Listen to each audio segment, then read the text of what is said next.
Deuxième épisode accompagné de mon invitée Catherine Perron, physiothérapeute. Et cette fois-ci, on va parler de douleurs persistantes.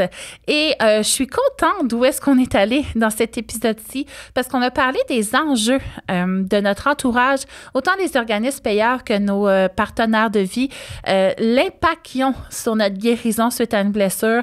Tu peux rapporter ça à des blessures, des accidents graves, mais aussi à une naissance, par exemple. Donc, je t'invite à écouter cet épisode pour peut-être comprendre un peu plus ce que tu vis avec tes douleurs persistantes. Et si tu n'as pas de douleurs persistantes, mais que tu côtoies des gens qui en ont ou tu veux simplement t'instruire au cas où qu'un jour, un de tes proches en vit, bien, écoute-les, je t'en supplie, parce que tu pourrais faire vraiment la différence entre quelqu'un qui a une fonction à son image ou quelqu'un qui lutte tout le temps pour essayer de juste survivre.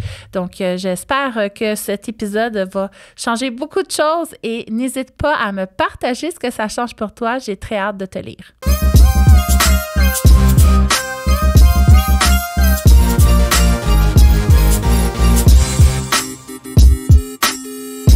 Deuxième épisode avec mon nouvel invité, Catherine Perron, qui est physio du Pyrénées. Premier épisode sur le coccyx. Si tu ne l'as pas déjà écouté, let's go. Cette fois-ci, on va parler d'autres accidents. Là, j'allais dire ton autre accident, mais ça vient en paquet, toi, tes histoires. Et ça va nous amener à parler de douleurs chroniques. Donc, douleurs chroniques, après 6 semaines de douleur, on est catégorisé chronique. Ouais. Fait que ça peut peut-être te concerner. Je pense que ça vaut la peine, parce qu'on va aussi discuter de comment s'en sortir. Exact, oui. Fait que là, accident de vélo, c'était-tu le prochain accident que tu as eu dans ton corps? Oui, c'est ça. Fait que là, on a parlé, dans l'autre épisode, on a parlé vraiment plus des accidents, des blessures que j'ai eues plus à l'adolescence. Puis là, on arrive plus dans comme l'âge adulte. Fait que j'ai eu une couple d'années pas pire, que ça allait bien. Puis, il y a une couple d'années, je me rappelle plus ça combien de temps, là, je suis rendue toute mêlée dans mes années, mais j'ai eu un accident de vélo en Belgique. Je partais pour un voyage de vélo, puis finalement, c'était ma première journée. Le voyage de vélo n'a pas eu lieu parce que c'est donc bien chiant. J'avais fait même pas 1 heure. Je partais pour 5 semaines de vélo, puis dans la première heure, j'ai eu un accident. Fait que mon voyage a complètement changé de plan. J'ai finalement fait une rémission en Belgique, puis après ça, je suis rentrée une fois que j'allais mieux. Mais oui, je me suis trompée de rue. J'ai pas tourné sur la bonne rue. Je me suis retrouvée dans une rue que j'aurais pas dû être, qui était en pavé. Une descente vraiment intense.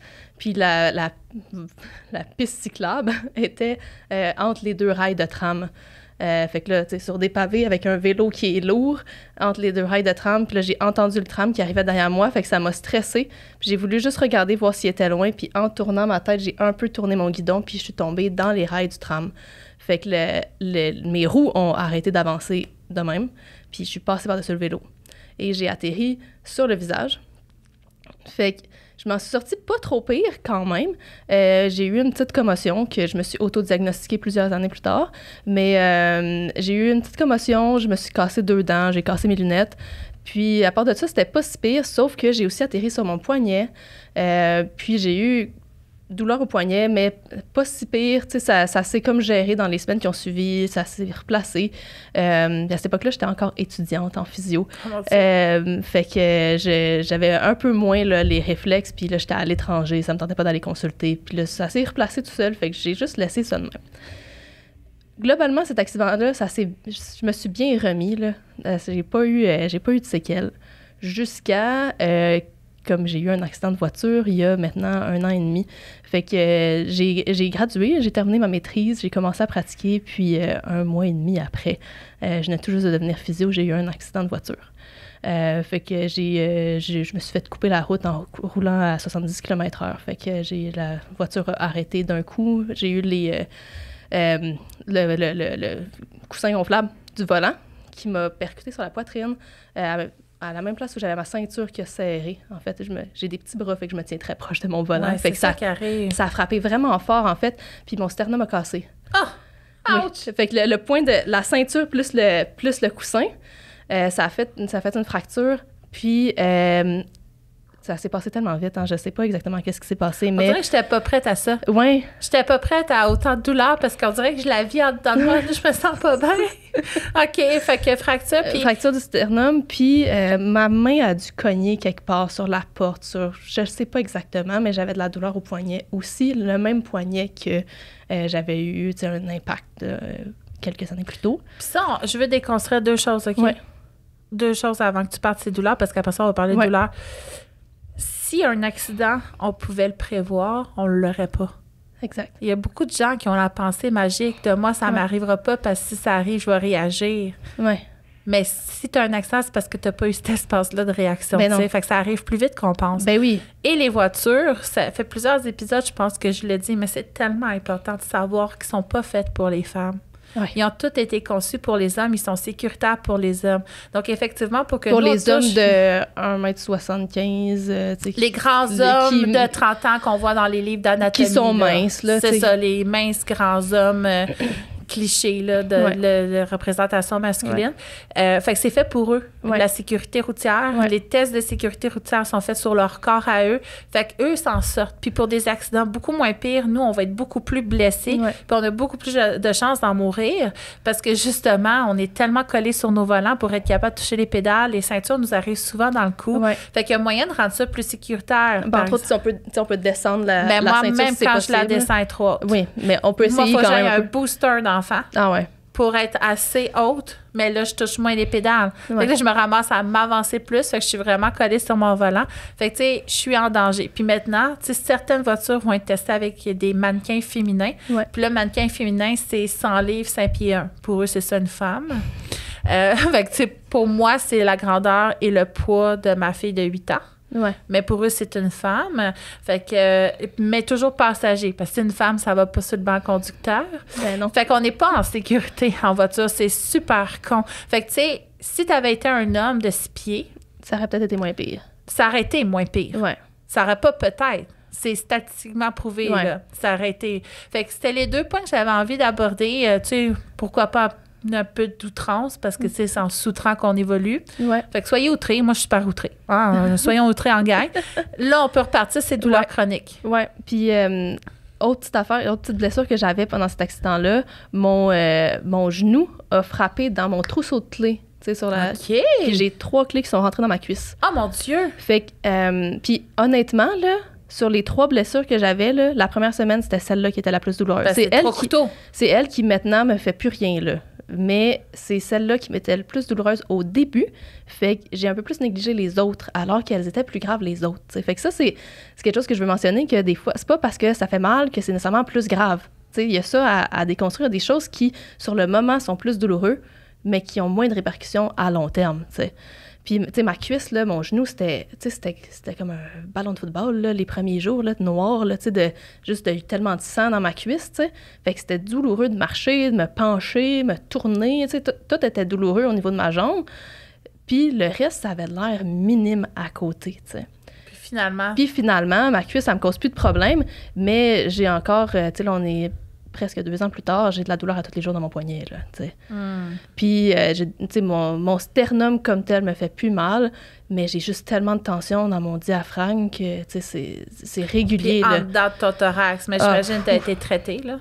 Oui, puis et je suis encore traitée, là. Je fais de la physio sur une base régulière depuis 2 ans, là, pour ça. Ça, c'est important de savoir qu'une blessure, tu sais, même pas si grave que ça, va faire des changements au niveau de nos structures dans notre corps. J'en parle tout le temps, là, mais moi, ma chronicité, c'est une blessure à la hanche que je m'étais faite. J'avais perdu bien du poids entre 2 grossesses, puis je me suis dit, moi, j'étais gymnaste de haut niveau, là, j'ai envie de faire une roue sans main. Fait que, tu sais, je suis comme partie. Pas de réchauffement, j'avais pas fait ça depuis 8 ans. Je me suis dit, hey, là, c'est là que je fais une roue sans main, je me sens en forme. Fait que là, je m'élance, puis là, pour pas tomber sur le visage, mais j'ai forcé très fort dans ma hanche. Puis je l'ai réussi, là. Tu sais, pour ceux qui veulent, mais je me suis blessée. Ça a fait cloque dans ma hanche, puis depuis, j'ai une chronicité. C'est venu déchirer des structures dans ma hanche, puis ça revient pas. Ça se remodèle pas. Fait que, tu sais, mes structures de muscles, par exemple, qui étaient bien rouges, comme au niveau de ta cuisse, là, au niveau de ton sternum, ben ça devient blanc un peu. Puis ça, au microscope, on le voit très bien. Puis ça va rester comme ça. Fait que, tu sais, il y a des blessures chroniques qui sont chroniques pour toujours, mais ça veut pas dire qu'on les subit. Non, on peut quand même, tu sais, avoir une routine puis, tu sais, s'arranger pour comme pas subir ça. Parce que moi, ma hanche, je la change jamais. Mais si j'arrête de l'entretenir, ça, j'ai mes routines de soins qui sont pas envahissantes parce qu'ils me font tellement de bien. Mais si j'arrête de l'entretenir, quand je remonte une montagne, puis moi, j'habite en montagne, je vais avoir mal à l'aine. Fait que, tu sais, c'est sûr, moi, ça fait partie de ma routine. Mais ça, une routine de soins, d'entretenir notre corps, pas besoin d'être en douleur pour développer ça. Non, puis c'est important, tu sais, pour... Notre corps en a besoin pour bien vieillir. Tout le monde est en train de vieillir, là, tu sais, c'est une réalité pour 100% des gens, là. On est tout le monde en train de vieillir quotidiennement, là. Fait que c'est important d'entretenir notre corps, tu sais, de se sentir bien. Puis de pas attendre d'avoir 65 ans avant de se dire « Ah, je vais commencer à faire de l'aérobie. » Ben là, ça marche plus, là. Quand je vais au Zumba, je fais pipi, c'est comme, tu sais, c'est pas grave, là, tu sais. Je sais que culturellement, on n'était pas rendu dans cette prévoyance-là, mais changeons les choses. Essayons d'éduquer nos enfants, finalement, pour que pour eux, ce soit évident que prendre soin de son corps, c'est une évidence, là. C'est évident, c'est une évidence. Oui, c'est ça. Faut en prendre soin tous les jours. Oui. Fait que là, c'est ça. Fait que là, toi, tu te ramasses finalement avec des structures qui ont été grandement blessées. Exact. Fait que puis, ça fait partie de toi maintenant. Ma prise en charge, au début, elle n'a pas été efficace. Okay. Il y a ça aussi qui a contribué au fait que ça s'est chronicisé. Parce que, j'ai appelé moi-même l'ambulance dans la voiture. Puis, ce que je leur ai dit, c'est « j'ai mal à la poitrine ». Fait que là, eux, ils avaient bien peur pour mon cœur. Fait que là, à l'hôpital, là, tout le focus était sur mon cœur. T'sais, ils m'ont fait des échos, ils m'ont fait des électrocardiogrammes, puis, entre autres, ils ont remarqué que j'avais une fracture au sternum parce qu'ils ont fait des radios aussi. Mais je leur ai dit, j'ai mal à la poitrine, j'ai mal à la main. Puis, ma main, ils ont fait une radio, s'assurer que j'avais pas de fracture. Puis là, ils ont dit, ah, t'as pas de fracture, c'est correct. Puis là, tout le monde a arrêté de s'intéresser à ce qui se passait dans mon bras. Mais j'avais pourtant des engourdissements quand même dans mon 4e, 5e doigt. J'avais des douleurs, tout ça. Mais on se concentrait vraiment sur la poitrine parce que là, c'était ça qui était inquiétant. C'est sûr, c'est normal. On s'inquiète du cœur. Dans un air de choc, là, à un moment donné, il faut aller, qu'est-ce qui peut te tuer? J'ai beau être jeune, puis ça risque, un gros choc sur le cœur, ça peut être problématique. Fait que finalement, mon cœur était correct, mais j'avais une fracture du sternum. Puis, ce que j'ai appris beaucoup plus tard, c'est que j'avais 2 ligaments déchirés dans mon poignet. Mais il n'y a pas eu d'IRM ou d'imagerie qui permettait de voir ça. Fait que là, moi, j'ai été renvoyée à la maison. Puis, tu sais, sur le moment, j'étais dans bien gros l'adrénaline. Je me disais, Caroline, j'ai une fracture du sternum, ça serait supposé faire bien mal. Puis j'avais pas tant mal que ça. Fait que je me disais, hey, ça va bien, tu sais. Mais j'étais juste bien gros sur l'adrénaline. Puis j'avais la médecin qui était là. C'était une résidente, je pense, qui était dans sa première semaine de faire de l'urgence, tu sais. Wow. Fait que là, elle était comme, elle a de l'air de bien aller, tu sais. Puis, fait que là, elle m'a signé un arrêt de travail pour 3 jours. On s'entend, je suis physiothérapeute, là. Tu sais, on travaille avec notre corps, là. Ouais. J'avais une fracture du sternum. Puis là, juste pour être sûr que les gens, ils nous suivent à la maison, là, une consolidation osseuse, là, 6 à 8 semaines minimum, là, pour avoir une consolidation osseuse. Puis là, on n'a même pas parlé de faire de la réadaptation, s'assurer que tout fonctionne autour, là. Fait que j'avais 3 jours d'arrêt de travail. Puis sur le moment, moi, ça me semblait là, tout à fait logique parce que j'étais pas du tout dans ma tête de professionnel de la santé. Mais évidemment, ça allait pas pantoute. À chaque fois qu'on se blesse, on devient conne, hein? Ben oui, on oublie tout. J'en reviens pas à quel point, quand je me blesse, je deviens incapable de me gérer. J'ai aucune connaissance, j'ai aucun réflexe, je suis complètement...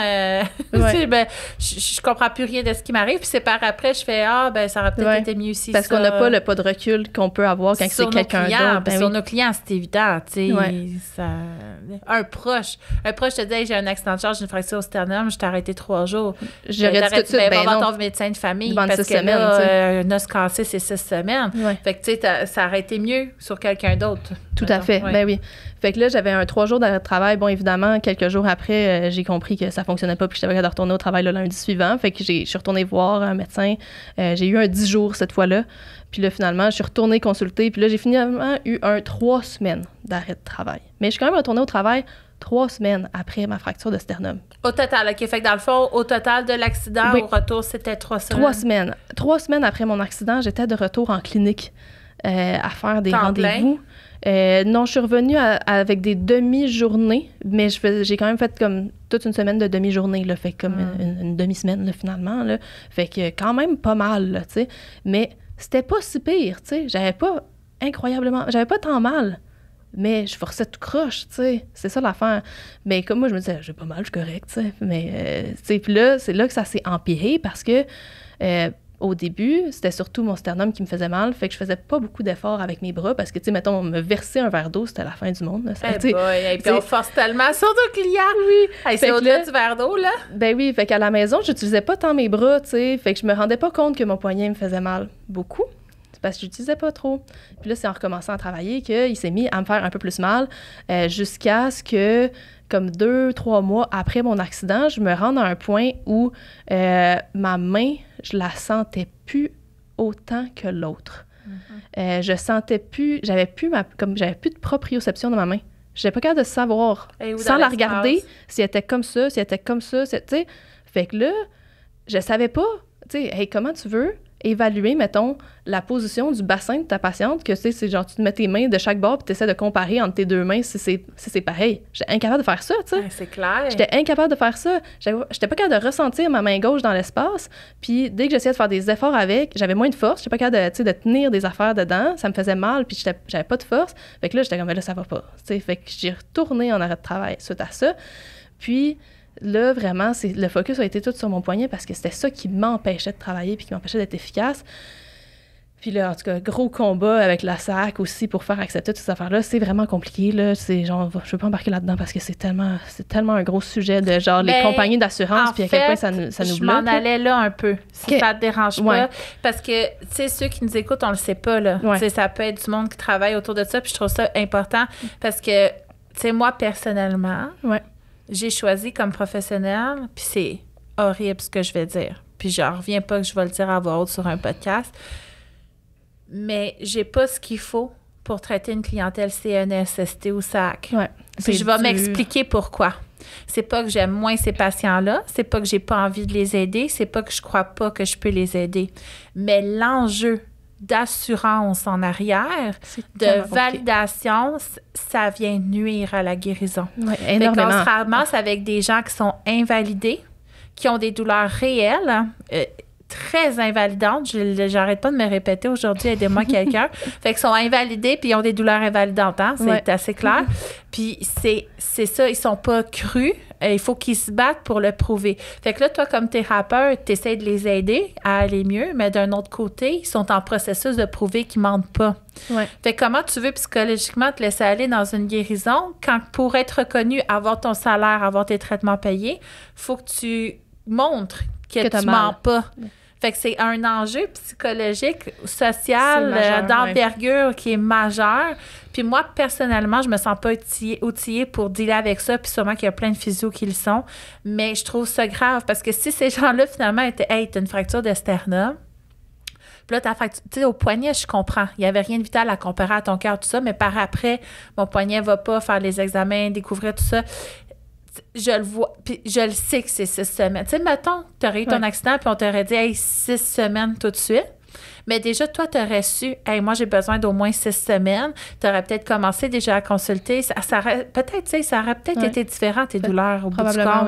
Oui. Fait qu'il y a tous ces enjeux-là, je trouve, qui sont importants dans le personnel qui entoure une personne qui vient de vivre un drame comme celui-là, de la croire. Puis je comprends, tu sais, dans les statistiques, si une personne a mal au dos, par exemple, elle ne retourne pas travailler avant tant de temps, je ne sais plus, bien, il y a tant de pourcents de chances qu'elle ne retourne jamais. Fait que je comprends l'enjeu de on est pressé, on veut. Mais d'un autre côté, de ne pas croire, de ne pas valider, de ne pas soutenir, ça fait que ça finit jamais. C'est lourd, puis... bon, OK, on va rentrer dans le sujet finalement. Pas le choix. J'ai trouvé ça vraiment très, très dur. Puis surtout, j'avais comme mes 2 chapeaux en même temps. Tu sais, j'avais mes 2 visions de là, j'étais une patiente et je connais le système de santé. Puis puis là, je le sais que ce qui se passe, c'est pas optimal pour ma guérison, mais je suis prise là-dedans. Tu sais. Parce que, entre autres, mettons, tu sais, on le sait que par rapport à la douleur chronique, le fait de toujours être en train de se focusser sur la douleur, ça augmente ta douleur, tu sais. Mais finalement, quand tu vas dans tes rendez-vous, il faut comme tout le temps que tu prouves que tu as mal pour vrai. Parce que sinon, ils vont arrêter de te payer. Tu sais. Les tests, c'est de toucher. Ben oui. Mais on s'entend qu'une douleur, là, ça peut être après 5 fois, je me penche, je me relève, qu'elle apparaît à pince. Tu sais. Ça peut être quand je fais tel effort. C'est pas la palpation. Non. Le signe absolu de validation de douleur, là. Puis pour qu'ils continuent de te payer tes traitements, non seulement il faut comme que tu leur prouves que tu en as besoin, il faut que tu leur prouves que tu as mal, mais il faut aussi que tu prouves que ça s'améliore puis que ça sert à quelque chose de les faire. Parce que si tu stagnes, ils vont arrêter de payer parce qu'ils vont dire que ça sert à rien finalement, tu n'as pas d'amélioration. Fait que là, il faut que tu ailles mal, mais de moins en moins mal, mais que tu continues d'avoir mal parce que sinon, ils vont arrêter de t'en donner. Puis là, je suis pas en train de dire... Tu sais, ça... Là, on a tout le temps la perception que les gens qui sont sur la SAC ou la CNSST, il y a comme l'espèce de préjugé de c'est des gens qui vont mentir pour avoir accès à leur traitement. Mais la façon dont c'est fait, ça te met dans une situation où tu as l'impression que genre, tout ce que tu dis va être mal interprété, puis qu'il faut que tu checkes chacun des mots que tu dis, comment tu le dis, comment tu t'exprimes, tout le temps, quand tu es avec tes professionnels de la santé. Même, tu sais, sans être avec quelqu'un qui t'évalue, parce que c'est les professionnels de la santé qui vont remplir les rapports. Puis là, après ça, il y a un autre enjeu que les seuls rapports qui comptent pour vrai auprès de la SAC, c'est ceux écrits par les médecins. Mettons, tu sais, moi, ma médecin, là, j'ai pas de médecin de famille, OK? Fait que la médecin qui me voyait, là, c'était quelqu'un au sans rendez-vous, qu'elle a accepté de me suivre pour ce suivi-là. Là. Je la voyais 5 minutes, une fois par mois. Okay? Alors que ma physio, je la voyais 2 fois par semaine. Mon ergo, je la voyais 2 fois par semaine. Je passais comme 30 minutes, 1 heure avec à chaque rendez-vous. Là. Puis eux, leurs rapports qu'ils font, ils sont mis de côté. C'est ce que la médecin dit. La médecin, je la vois 5 minutes, puis elle écrit une phrase sur son rapport. Puis là, je le sais, ils ont des horaires surchargés, ben oui. Ils n'ont pas le temps. Puis c'est pas la job du médecin qu'on remet en question. Non. Ce qu'on remet en question, c'est qu'est-ce qui est regardé. Ben oui. Parce que le bilan de physio, nous, c'est tout le temps 3 pages. Là. Ben oui. Ergo aussi, là, je dis 3 pages, ça peut être 5, ça peut être 2. Là. Mais c'est détaillé. Complet, c'est exhaustif. C'est exhaustif. La force, la souplesse, la coordination, tout est évalué. La fonction, moi, je fais des bilans de qualité de vie. Tu as des cotes sur tout, là, super objectivé. Puis oui, tu as le subjectif aussi. Mais la chose que je trouve horrible, puis là, je vais faire l'analogie grossesse parce qu'on s'entend après 4 bébés, ça fait partie de ma vie. Mais juste, tu sais, par exemple, je suis enceinte, là. Je suis au courant, là. J'ai mes symptômes, j'ai plus mes règles, puis j'ai 5 tests de grossesse positifs. Que je dis, je suis enceinte à la CNSST, ça suffit pas. Ça prend un médecin qui dit être enceinte. Moi, on me croit pas. Ouais. Fait que c'est ça aussi qui est grave par rapport aux douleurs aussi. Tu sais, moi, je suis pas en douleur d'aller voir un médecin qui dit être enceinte, elle ment pas. Ouais. Mais de tout le temps prendre le client comme quelqu'un qui exagère, qui ment, qui dit pas la vérité, ça arrive combien de fois que c'est ça, la vérité? Ça arrive, tu sais, quelqu'un comme ça, un profiteur vraiment. Ouais, ça doit minime, être minime là, comme minime. Les fausses déclarations de viol. Tu sais, c'est minime. Puis on est tout le temps en train de mettre en doute toutes celles qui osent en parler. Fait que je trouve ça triste qu'une personne qui a mal n'ait pas cru. Elle compte pas. C'est un médecin qui doit dire « elle ment pas Ouais. ». Mais le médecin, qu'est-ce qu'il a le temps de faire pour s'investir dedans? Puis là, je dis ça, tu sais, hier, on a passé la journée à l'hôpital pour ma fille, on est en diagnostic encore avec elle, puis la gastro-entérologue, elle a 20 minutes pour ses clients, mais elle a passé 1h30 avec nous pour vraiment tout comprendre.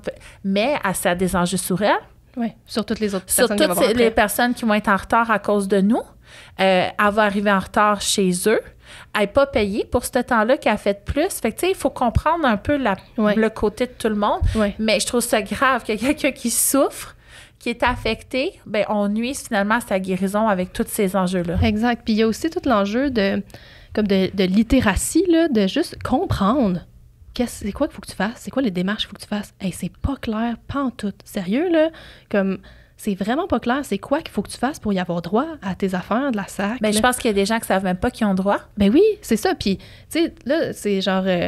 quand j'ai ouvert mon dossier, là, moi, je les ai appelés le lendemain de mon accident. Le lendemain matin à 9h, là, j'étais au téléphone avec la SAC là, pour ouvrir mon dossier. Là. Ça a été super compliqué avant qu'ils me rappellent parce que justement, vu que j'avais eu mon arrêt de travail de 3 jours, ça rentre pas dans la même catégorie que quand tu as plus que 8 jours parce que le premier 8 jours, ils le couvrent pas en salaire. La première semaine, t'es pas couvert pour les pertes de salaire. Puis après ça, oui. Fait qu'en tout cas, bref, mon dossier a changé de département. Fait que là, ça a été super long avant qu'ils ouvrent mon dossier pour vrai. Puis, moi, il m'avait dit au téléphone, envoie tel document à telle place. Puis après ça, quelqu'un va te rappeler pour te dire c'est quoi la prochaine étape. Mais ça a pris des semaines avant qu'il me rappelle. Puis là, à un moment donné, je me suis tannée, je les ai rappelés. Puis là, la personne au téléphone, elle me dit, ben oui, mais vous n'avez pas rempli tel document. Comment tu veux que je le sache, moi? Qu'il fallait que je remplisse un autre document. Mon Dieu, c'est une parodie! Puis là, après ça, tu sais, puis là, je dis, OK, ben il est où ton document? Comment je fais pour le remplir? Puis là, il fallait comme que tu cliques un endroit, cliques un autre endroit, cliques un autre endroit. Là, va dans la barre de recherche, tape D9712-X, tu sais. Mais comment veux-tu que je le sache qu'il faut que je remplisse ce formulaire-là, moi? Je travaille pas à la SAC, là.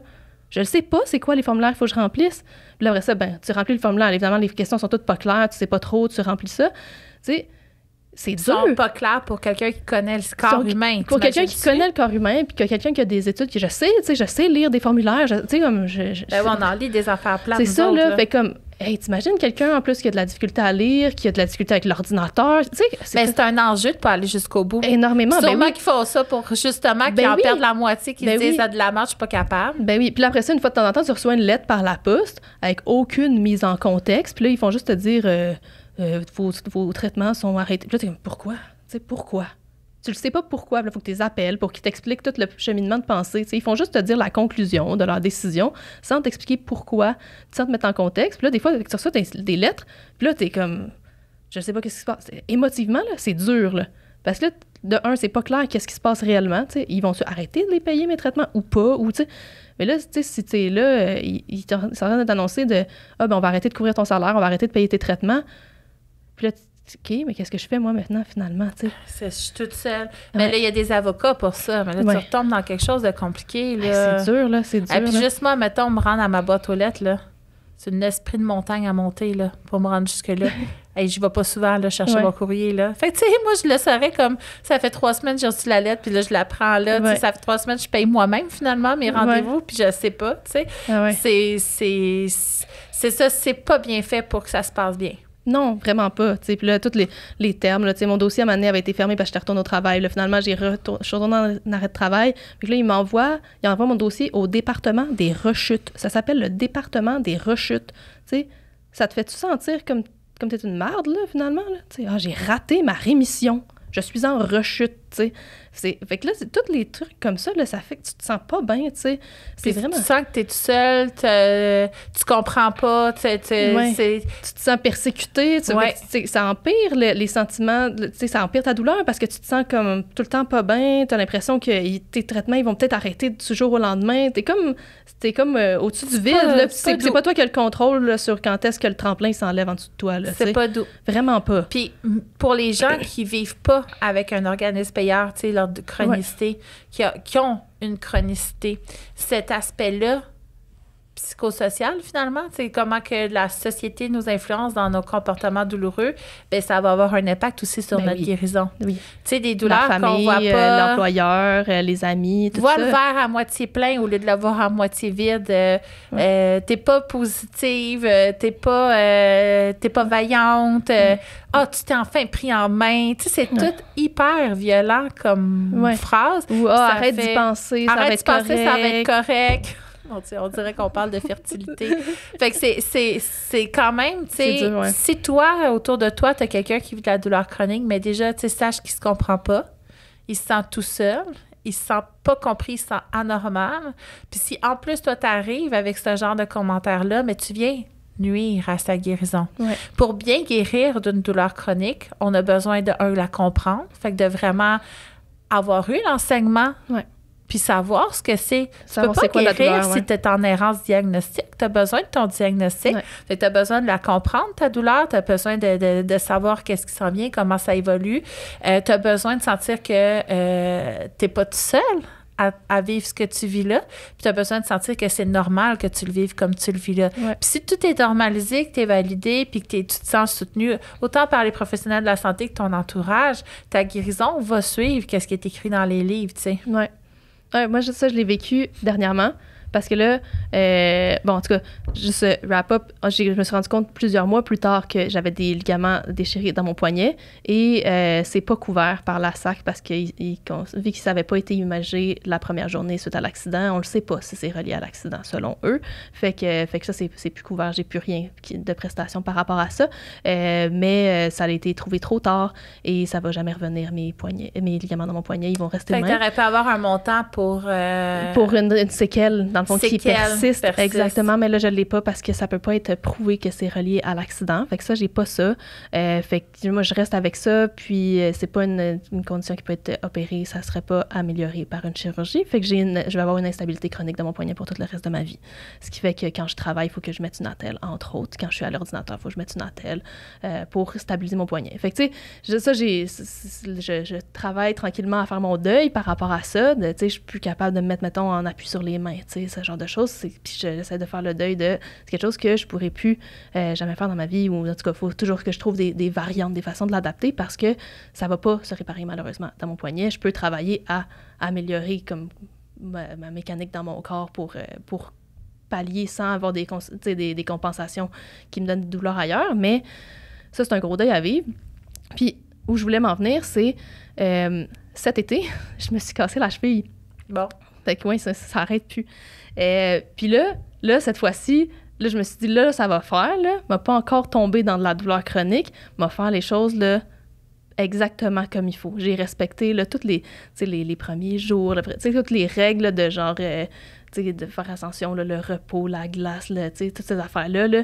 Puis ça va tellement bien, c'est vraiment hot, comme, c'est vraiment le fun. Genre, je trouve ça... non.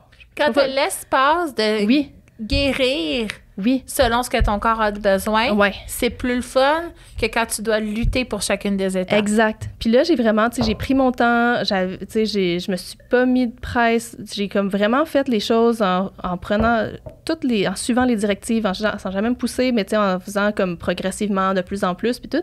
Puis ma guérison, elle se passe bien. Puis je suis comme, OK, ça ressemble à ça, en fait, dans ton corps, quand tu guéris bien.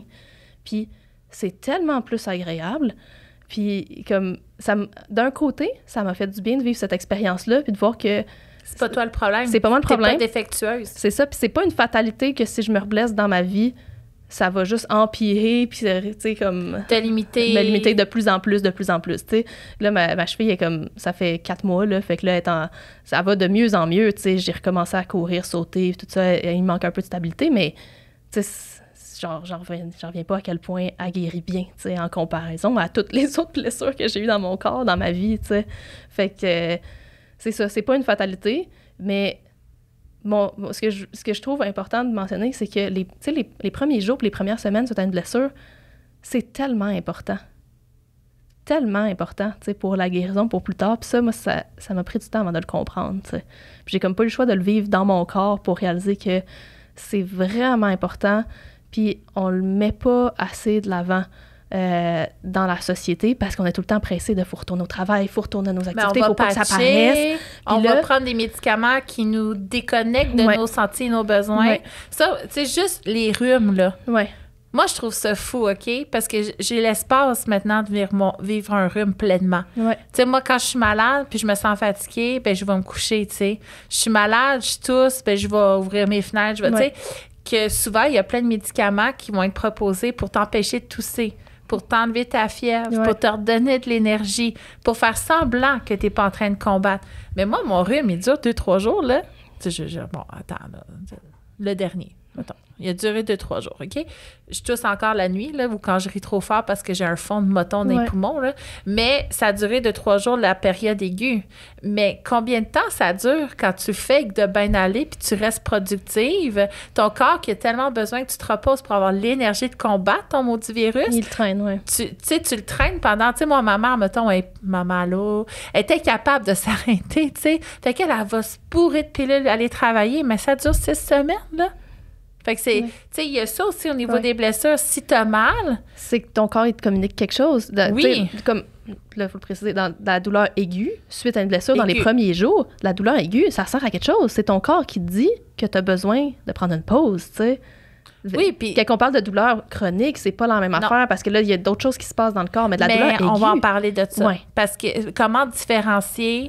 Là, je dois m'obliger à bouger avec la douleur versus là, non. Fait que là, en douleur aiguë, effectivement, ton corps te le dit, c'est assez évident. Ben oui. Tu sais, moi, après ma fracture de cheville, là, j'en ai même pas pris des antidouleurs.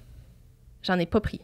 Parce que je voulais laisser comme mon corps guérir, puis tu sais, il m'en avait prescrit, mais je les ai pas pris, parce que aussi, je voulais pas prendre des anti-inflammatoires pour la même raison, parce que le processus inflammatoire, il sert à quelque chose. Il sert à ta guérison. Il sert à quelque chose, tu sais, c'est important, le processus inflammatoire. C'est fou, ça, parce que quand j'ai gradué en 2008, on disait, prends des Advil, tu vas guérir plus vite, puis maintenant, on réalise l'inflammation te sert à guérir plus vite, tu sais. Même qu'il y a des études maintenant qui montrent que la prise d'anti-inflammatoires dans une période aiguë suite à une blessure augmente les risques de chronicisation de la douleur.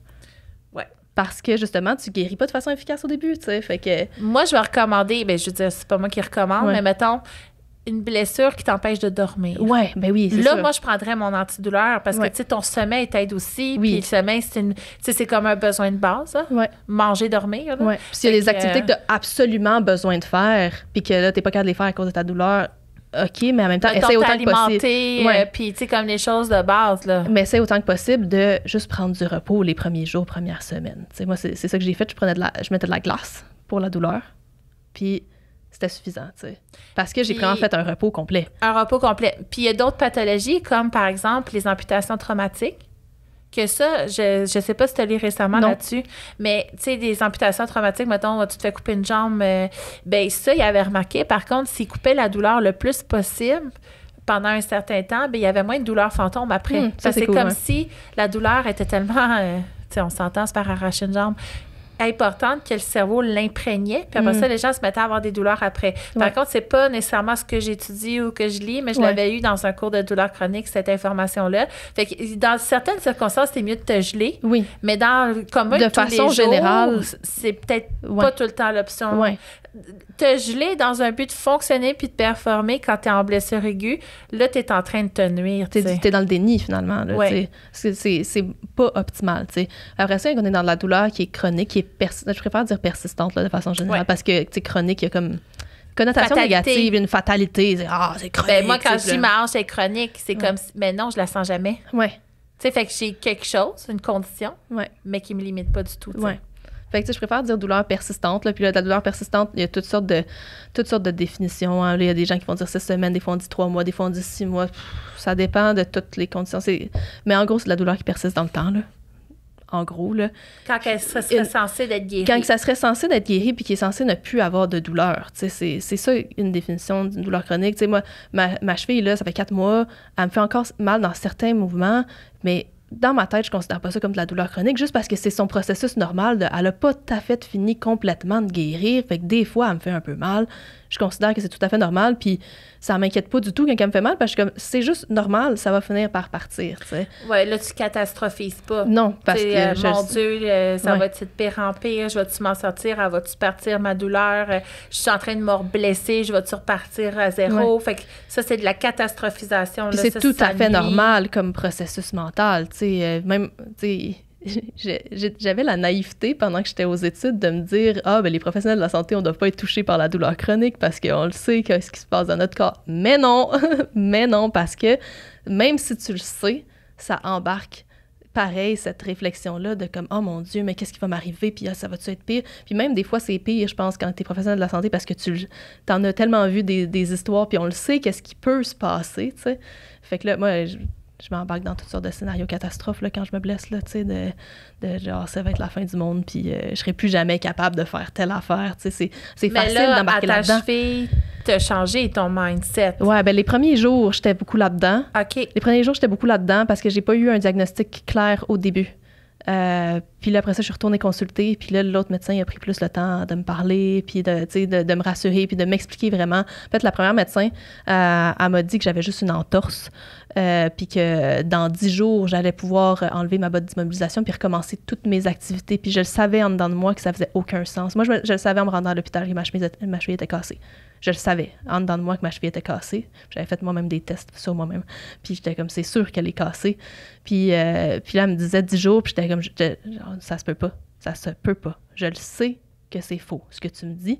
Fait que là, j'étais comme, ça fonctionnait pas, tu sais. Puis là, finalement, j'ai revu un autre médecin la semaine d'après qui s'y connaissait plus. En fait, c'était l'urgentologue. Puis après ça, j'ai vu un orthopédiste. Ah ben là, s'y connaît pas mal. C'est ça, tu sais. Fait que là, lui, c'était pas la première fois qu'il voyait ça. Puis là, tu sais, il m'a bien dit, ben non, c'est un 6 semaines, puis nanana. Puis là, j'étais comme, OK, là, ça fait du sens ce que tu me dis. Puis là, après ça, j'ai plus de douleur. Tu sais, comme, ben, j'avais de la douleur, là, mais tu sais, comme, ça avait... Tu t'es calmée parce que t'as pas eu à te battre. Exact. Mais un urgentologue, c'est pour nous faire survivre. Oui.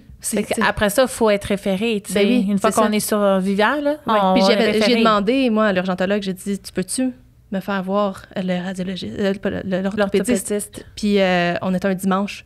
Elle m'a dit, non, je l'appelle pas pour qu'il vienne pour ça. Ben non. Puis, tu sais, s'il est de garde, ouais. tu sais, tu vas prendre rendez-vous plus tard. Oui, mais elle a même refusé de me donner un rendez-vous pour que j'y revienne, tu sais. Ah ben là, plus tard, ouais. Parce que, tu sais, un dimanche, tu vas pas faire venir quelqu'un pour quelqu'un qui a pas besoin d'être opéré, qui a pas les os qui sortent de la peau, là. Ouais. Mais effectivement, tu sais, ça aurait pu être une référence après. Tout à fait. Fait que, tu sais, puis là, de voir lui, ça m'a complètement rassurée, puis j'étais correcte après, tu sais. C'est ça. Juste de revenir de mon rendez-vous, le trajet de 20 minutes pour rentrer chez moi, d'un coup, j'allais mieux, tu sais. C'est fou, hein, la force du mental, là. Ben c'est ça. Puis la catastrophisation, on a, selon notre vécu, notre expérience, on est toutes affectés plus ou moins par ça, tu sais. Fait que effectivement, quand c'est tout nouveau, tu sais, je pense à ma fille, mettons, qui a jamais rien eu dans son corps. Elle a vomi une fois dans sa vie, puis une fois, elle a eu une infection urinaire, mais tu sais, en 12 ans, c'est le gros qu'elle a eu. Même la COVID, tu sais, la COVID... Elle l'a eu, elle a fait 1 heure de sieste, puis elle était guérie. Tu sais, c'est comme, je sais pas ce qu'elle a, mais particulière. Fait qu'elle, elle s'est foulée la cheville récemment. Mais grade 1, là. Tu sais, ses os sont plus coincés. Mais ça prend toute la place, tu sais, dans sa vie, là. C'est gros, c'est dur sans revenir. Puis Meredith, qui a tellement été malade, blessée, qui a tellement eu de choses dans son, tu sais, fracture de pouce ouverte, il a fallu qu'elle soit opérée. Ils l'ont opérée, elle ressentait tout. Tu sais, elle a tout vécu ça, tu sais, pour elle. Elle catastrophisera pas parce qu'elle a comme un relatif qui est pas mal différent. Mais tu peux aussi, comme toi, mettons, là, tu as vécu des grosses affaires. Qui ont mal guéri. Qui ont mal guéri. Fait que moi, je catastrophise facilement de me dire, ça va-tu faire comme toutes les autres fois, puis je vais encore mal guérir, puis traîner ça pendant des années. Pour ça, quand on a quelqu'un qui se blesse, moi, je fais toujours un bilan psy maintenant. Ouais. Puis c'est rare que je vais traiter toute seule. Parce que le côté psychologique dans la douleur, c'est pas parce que c'est pas une vraie douleur, c'est pas parce que tu exagères, c'est pas... Il y a des enjeux. Ça a un impact automatiquement, c'est sûr. Qu'on peut pas dissocier, qui va jouer grandement dans la guérison. Ouais. Puis il y en a des psychologues, des psychoéducatrices, des sexologues qui sont formés en chronicité, en douleur persistante, je vais dire ça moi aussi maintenant, pour nous aider, finalement, dans notre processus de guérison. Fait que c'est ça, si tu catastrophises, ou tu sais, moi, j'ai des clientes, mettons, ils viennent d'avoir leur bébé, des centres d'organes. Tu sais, moi, je sais scientifiquement qu'à 3 mois postnatal, tes organes sont au plus bas, mais les autres sont vraiment traumatisés de voir leurs organes, puis ça devient gros, mais tu sais, j'ai besoin d'aide d'une psy. Pas parce que je te crois pas, pas parce que ce que tu vis, c'est imaginaire, mais parce que ça va jouer sur comment tu vas guérir et t'investir. Énormément. Et là, en termes de douleur chronique, tu sais, je t'avais déjà reçu. On avait fait un cours d'école, là. Ben, tu nous avais fait un cours super intéressant. C'est accessible sur YouTube, sur Facebook et... Non, c'est tout. Facebook et YouTube, cette formation-là sur la douleur chronique, quand je t'avais reçu. Mais là, tu sais, avec tout ce qu'on a dit aujourd'hui, comment tu aimerais ça conclure l'épisode douleur persistante? Ben, juste de dire que c'est ça, c'est global. Tu sais, c'est notre corps, mais c'est aussi notre esprit, puis c'est aussi notre environnement. Tu sais, fait qu'on en a parlé, l'environnement, on a parlé de la SAC, on a parlé de l'entourage, on a parlé de tout ça. Ça a un impact, mais aussi, tu sais, comme notre mental, comment on se sent, nos émotions qu'on va ressentir, puis notre corps, puis tout ça est interrelié, puis faut pas... c'est important de pas stigmatiser, tu sais, puis je trouve que c'est important de dire, c'est pas juste dans ta tête. Le fait qu'on dit que c'est mental, ça veut pas dire que c'est juste dans ta tête, tu sais, puis c'est global. Puis je trouve ça beau, en fait, de me dire que c'est global parce que ça veut dire qu'il existe plein de solutions. Tu sais, parce que souvent, ça fait peur. « Oh mon Dieu, ça veut dire qu'il y a plein de causes. » Mais oui, mais s'il y a plein de causes, il y a plein de solutions aussi, tu sais. C'est des petites gouttes qu'on ajoute dans le verre. Puis c'est ça, il faut y aller comme un pas à la fois. C'est ça, tu sais, la solution miracle, là, elle n'existe pas, OK? Mais c'est une bonne nouvelle, tu sais, qu'elle n'existe pas parce que ça veut dire que même si la solution miracle ne fonctionne pas pour toi, il y en a plein d'autres solutions parce que c'est des petites affaires qu'il faut faire au quotidien. Puis ça, je pense, c'est ça qui m'a aidé le plus, c'est quand j'ai changé mon mindset, au lieu de me dire que je voulais guérir, mais juste me dire que je voulais aller mieux. Je voulais arriver à me sentir bien dans mon corps au quotidien, puis que ça implique que je prenne soin de mon corps au quotidien, tu sais. Ça, je suis contente de te dire. Parce que moi, j'ai une formation mindset avant que mes filles commencent à mes côtés. Parce qu'effectivement, quand la personne embarque dans un processus global de rééducation, elle se dit, ben moi, j'ai des pertes, puis tant que j'ai des pertes urinaires, je vais pas bien. Puis qu'elle passe à côté de tout le confort qu'elle gagne, parce qu'elle a encore des pertes urinaires qui sont dures à quantifier, parce que t'en as ou t'en as pas. Là, c'est un petit peu, moyen, beaucoup, c'est dur à quantifier. Ben, tu te ramasses finalement à avoir un mindset tout le temps négatif, qui est beaucoup de pression, tu t'attends à un changement rapide, puis tu t'es déçu, fait que là, tu t'investis plus, tu abandonnes. Fait que ça, moi, je l'ai remarqué aussi, effectivement, qu'avec mes clientes, quand je leur dis, et là, on va regarder comment ça a changé maintenant, ce qu'on vient de faire ensemble, puis là, on s'attache à ça parce que ça, c'est acquis, puis on fait un pas à la fois. On va se ramasser au bout que tu auras pu tes pertes urinaires ou tu vas être plus fonctionnel à travers ça. Mais ce processus-là, c'est ça qui est le fun, c'est ça qui est beau, c'est ça qui est amusant. C'est pas la finalité, tu sais. Fait que ça, c'est pas dans notre éducation parce que nous, en tout cas, moi, j'ai été élevée beaucoup avec les notes, par exemple, à l'école. C'était pas comment tu t'es rendu là. C'est juste ma fille, encore en 6e année, cette année, elle n'a jamais fait de cours d'anglais de sa vie. Elle a fait l'école maison. Elle a été dans une école particulière. Puis là, elle se ramasse avec des enfants qui sont entièrement bilingues. Fait que la prof d'anglais, j'avais dit, tu sais, il va falloir que tu t'ajustes. Ma fille dit à peine, allô, je m'appelle Alison, tu sais. Puis la prof a dit, elle ne stresse pas, je vais m'ajuster, puis tout. Puis son premier examen, elle a eu 63 %. Mais c'était un fucking bon 63 %. Ben oui. Parce qu'elle avait travaillé, là. Sa compréhension de la tâche, puis comment qu'elle l'a appliquée, c'était fabuleux. Ouais. J'étais fière, elle était fière. Puis là, elle dit, je comprends pas, maman, à côté de ma note, elle a mis un bonhomme baboune. Ben voyons donc. Fait que là, ma fille, elle s'est dit, hey, je me suis donnée à fond, je me suis investie, je comprenais rien, maintenant je comprends plein de nouvelles choses. Ce résultat-là est insatisfaisant. Mon cheminement ne suffit pas. Hey, j'étais en colère, là, tu sais, j'y ai écrit, j'étais fâchée, je faisais ça à la direction, j'étais comme, je fais-tu une plainte? Tu sais, c'est abominable à quel point le résultat vient de dire à ma fille, tes efforts servent à rien. Ouais. Maintenant, je pense que la plupart des profs vont plutôt aller vers justement ton cheminement, ta logique, puis venir chercher, tu sais, hey, c'est une belle logique, un beau cheminement. Puis le résultat, plus ou moins, on s'en fout, tu sais, au bout du compte, parce qu'anyway, les enfants, ils coulent plus au primaire, là. Fait que c'est un peu la même chose. Tu sais, on n'a pas été élevés comme ça. Non. Mais c'est de switcher ce conditionnement culturel-là pour nous amener finalement à profiter plus de notre vie au lieu de tout le temps attendre les vacances, tout le temps attendre la retraite, tout le temps attendre après ci, ça, attendre la fin de semaine, attendre à soir, tu sais, comme être dans le moment présent un peu plus. En tout cas, souhaitons-le à nos enfants, mais pour la douleur chronique, c'est un peu le même processus. Fait que merci. Célébrer les petites victoires. Ben pas juste attendre le gros objectif final. J'ai gagné les Olympiques. Oui, parce qu'après, on tout le temps, un down. On peut être fier d'avoir réussi mon mouvement sur la poutre, tu sais. Ben oui. Puis t'as un down après un gros objectif quand tu l'atteins. Versus les petites victoires, tu continues de monter. Ouais. Fait que bel épisode. Je suis super contente d'où est-ce qu'on est allé. Fait que voilà, ça fait le tour. Encore une fois, je t'invite à venir partager ce que tu as ressenti. Si tu n'étais pas d'accord avec des choses qu'on a dit, tu es vraiment là. On te laisse ouvert, on n'est pas d'orgueil. Nous autres, on va venir te lire, puis on est prêts à changer tout le temps, à modifier nos façons de faire. Donc, je t'invite à partager, à commenter pour nous aider à faire entendre nos voix. Et je te remercie d'avoir écouté jusque-là. Merci beaucoup.